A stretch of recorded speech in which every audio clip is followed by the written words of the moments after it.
Joining me now, two legends of music, Sam Moore and Sting. Sam represents the best of the R&B tradition. His hit Soul Man and Hold On, I'm Coming earned him a place in the Rock and Roll Hall of Fame. He is joined by another member, Sting. He is a founding member of the band The Police. He has also had an impressive solo career. They recently collaborated on the song None of Us Are Free on Moore's new album, Overnight Sensation. Here's a look at their exclusive live performance for us at the Cutting Room here in New York City. You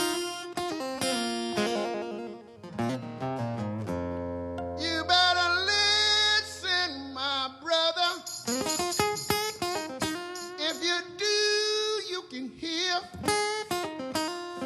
there are voices still calling across the years.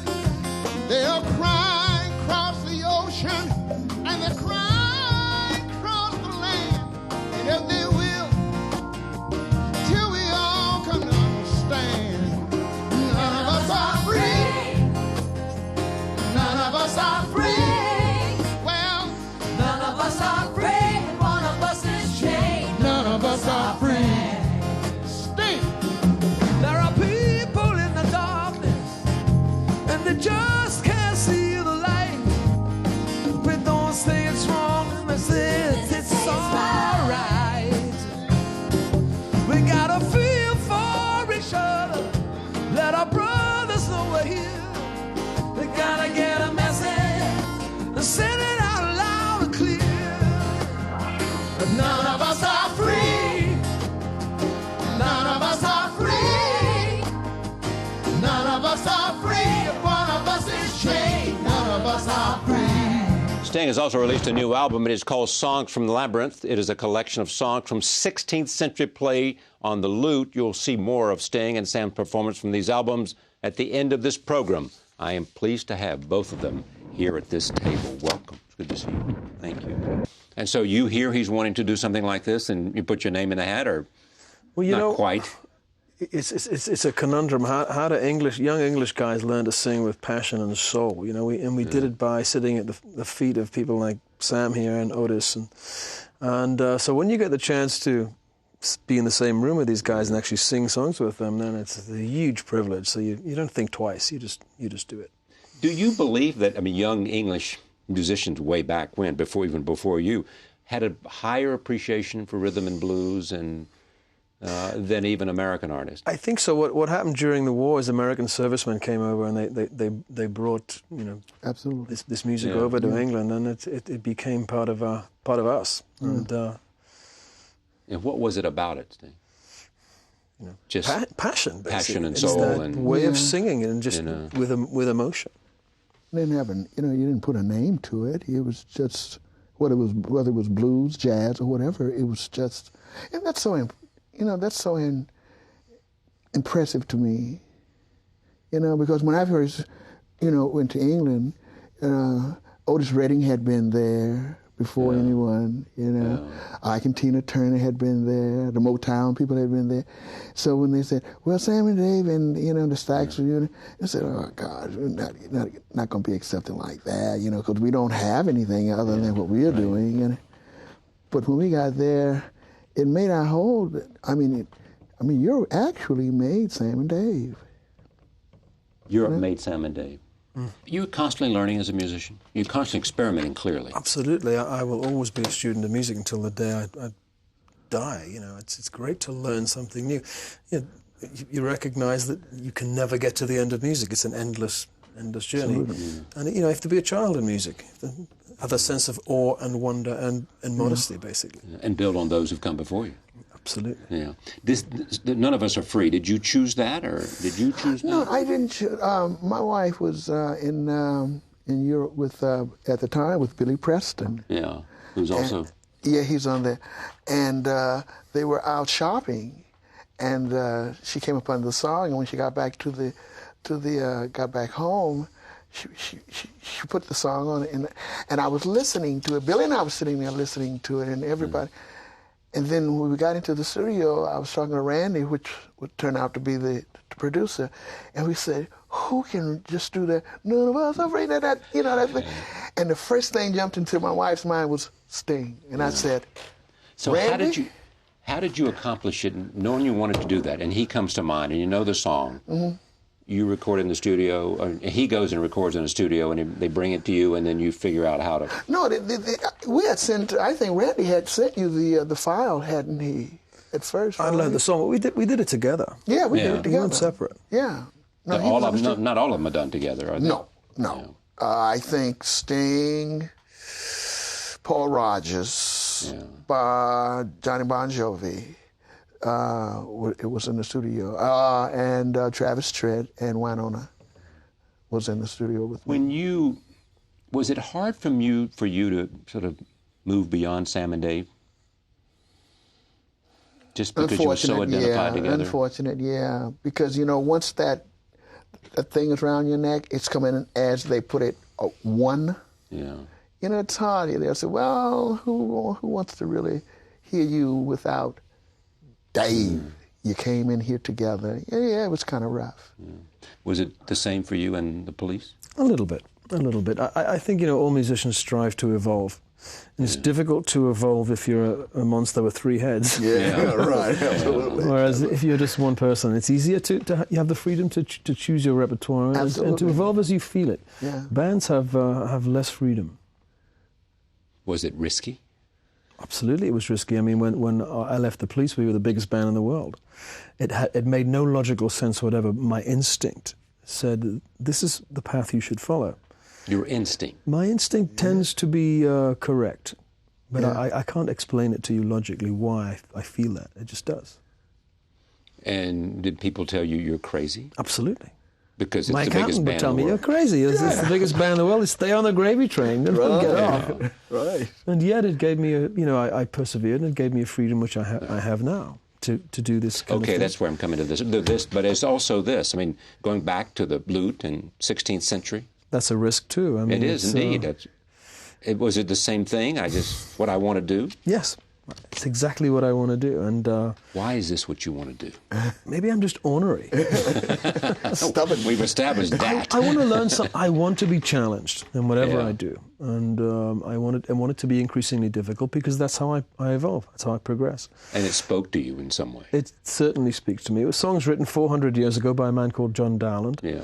But he was drawing from the same source as all English songwriters do, which is English folk music. So I recognize that seam that we had in common. And, he's singing about loneliness and melancholy, and he was the first alienated singer-songwriter, so it's part of a legacy. But they're beautiful songs. Where is the alienation today? I mean, when you think about where the world is and think about my country and your country and the feeling about the war, where is it reflected in music? One of the features of Elizabethan music was melancholy.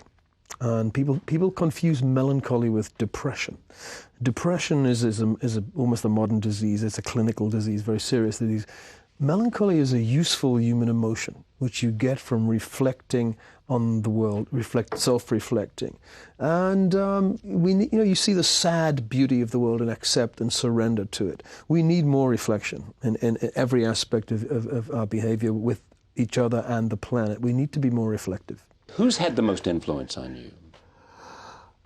In my life? Yeah. As a singer. God. Oh, my God. You can go back to Billy Eckstine. You can go back to Bull Moose Jackson. You can go back. I go back to Cap Calloway.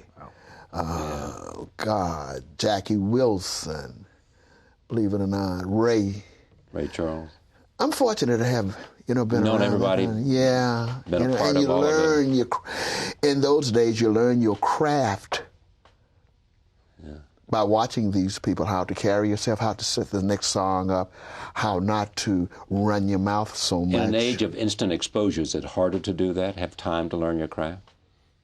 Today, you don't have to really with the youngs today. You don't have to really do that. I think that's unfortunate that you can become an international star overnight. You can leave school, and because of television, because of the media, you can. Absolutely. So you don't have time to really develop a resilient personality. And it's it's hard to survive that. And I'm glad that my success came late. I was 28 before Yes, I'd been a school teacher.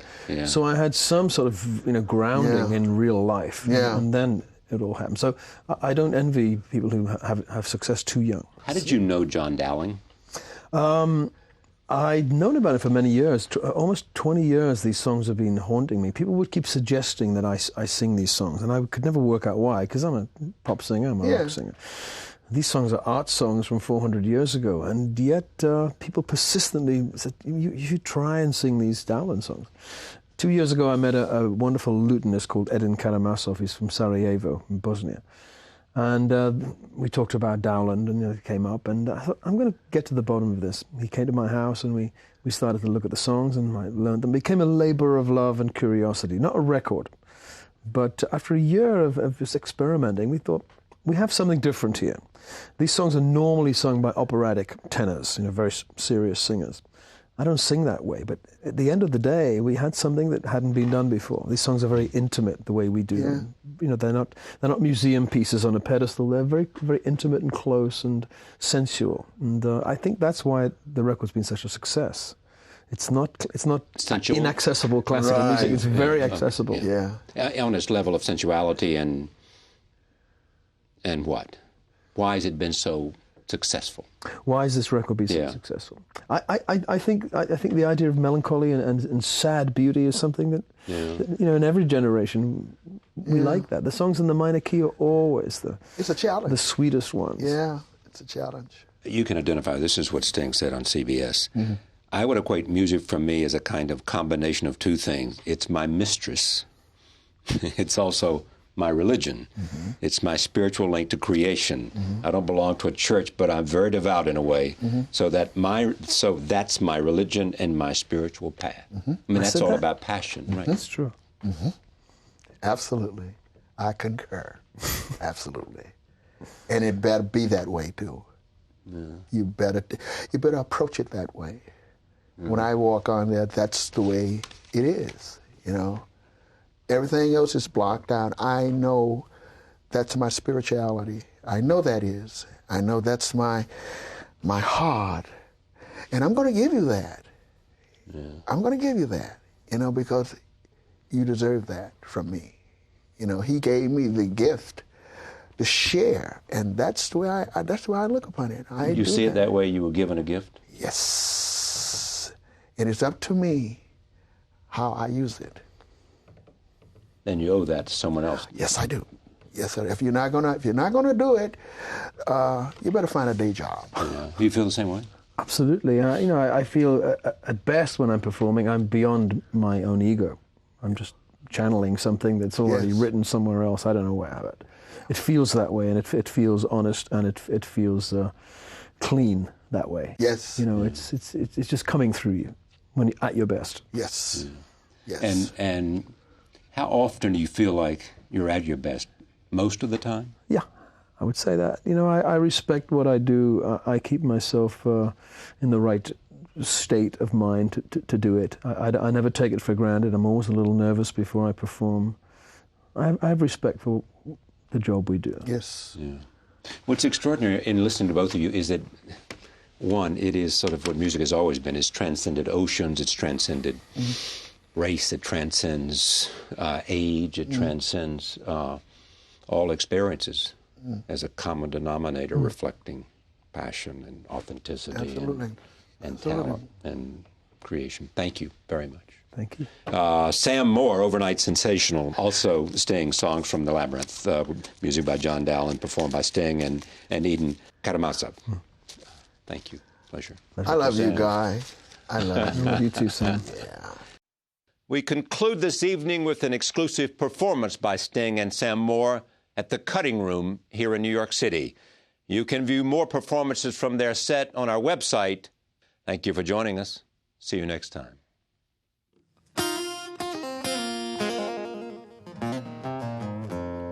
You better listen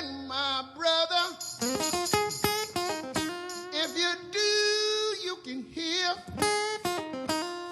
their voices still calling across the years.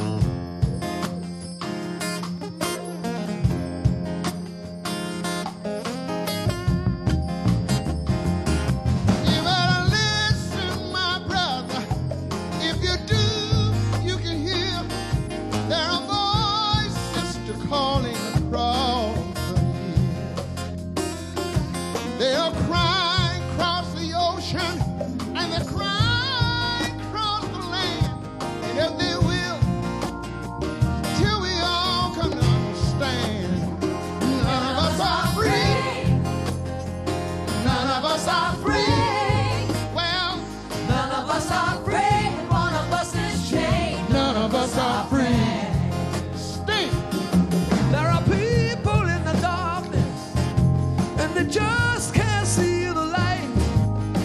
We don't say it's wrong unless it's alright. We gotta feel for each other. Let our brothers know we're here. We gotta get a message, send it out loud and clear. But none